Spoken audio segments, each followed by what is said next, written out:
Muy bien, vamos a ver un repaso rápido de ángulos, ¿sí? Recordemos que tenemos ángulos complementarios, ángulos suplementarios, ángulos opuestos por el vértice y ángulos adyacentes.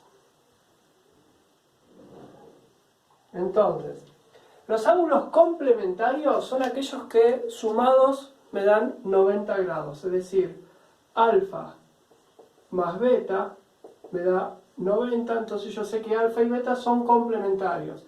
Recordar que yo tengo la C, le agrego un palito, tengo 90 y esto ya sé que su suma son complementarios, perdón.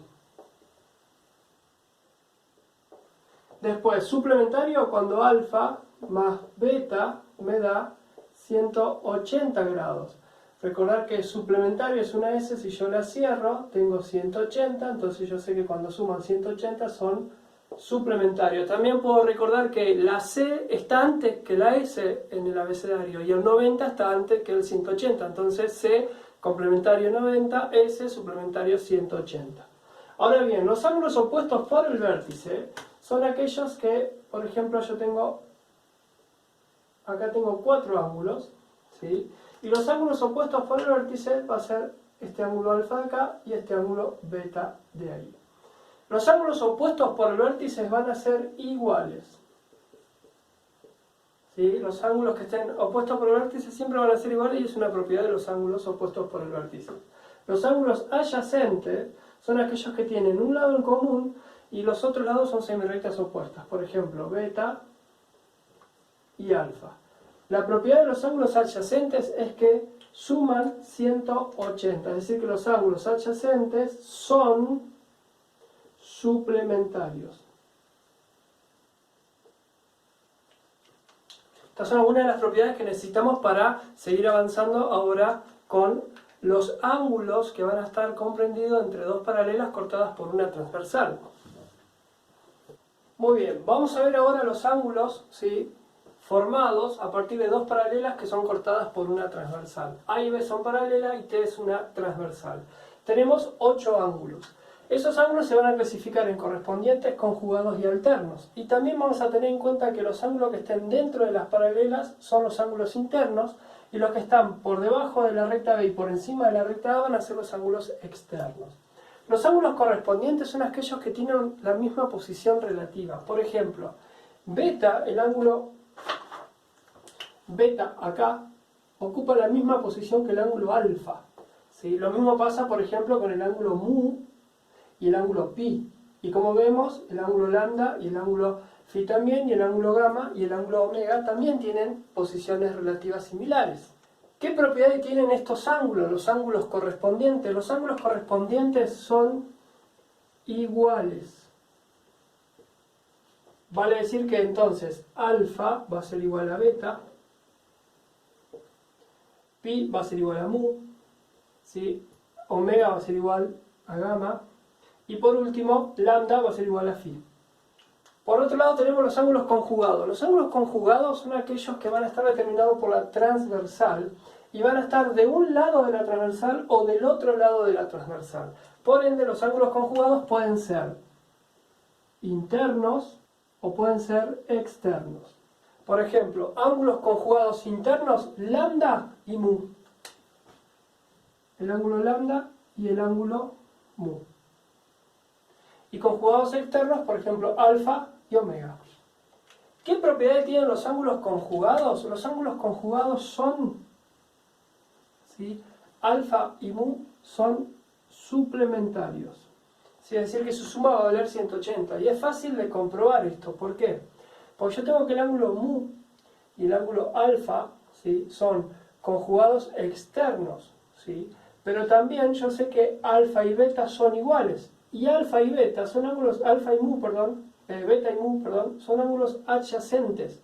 Entonces, si beta más mu da 180 y alfa es igual a beta, entonces alfa más mu me va a dar 180. Y así cualquiera de los ángulos conjugados internos o externos van a ser suplementarios. Por último tenemos los ángulos alternos. Los ángulos alternos también van a ser alternos internos o alternos externos.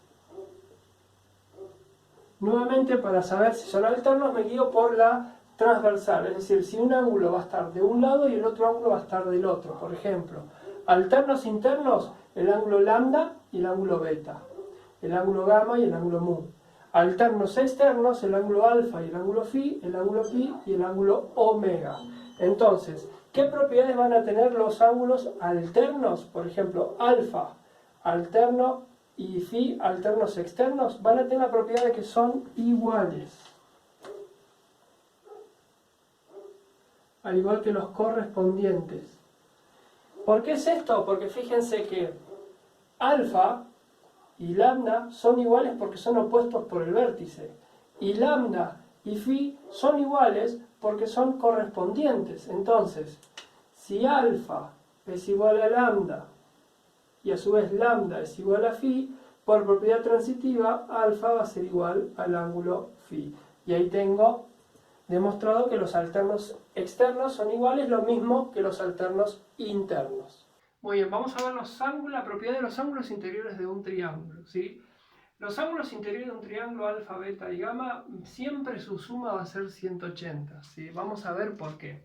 Vamos a suponer que yo tengo una recta A y una recta B, y yo sé que A es paralela a B, ¿sí? Y dentro de esas paralelas construyo este triángulo. Ahora bien, acá tengo el ángulo delta y acá tengo el ángulo pi. Yo sé que si hago pi más beta más delta, voy a obtener 180 grados, ¿sí? Todo esto que tengo acá.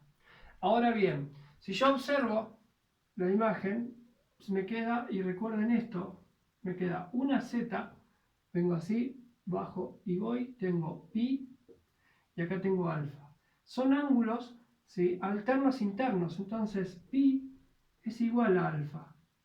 Y por otro lado tengo otra z que es así. Y acá tengo gamma y acá tengo delta, que también son alternos internos. Entonces delta es igual a gamma.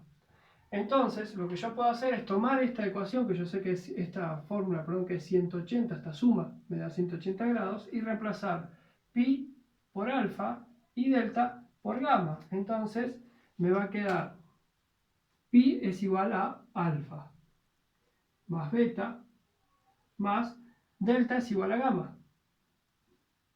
Y todo esto me sigue dando 180 grados. Y ahí queda demostrado que la suma de los ángulos interiores de un triángulo siempre es 180. Recuerden, porque la vamos a estar utilizando mucho esta propiedad.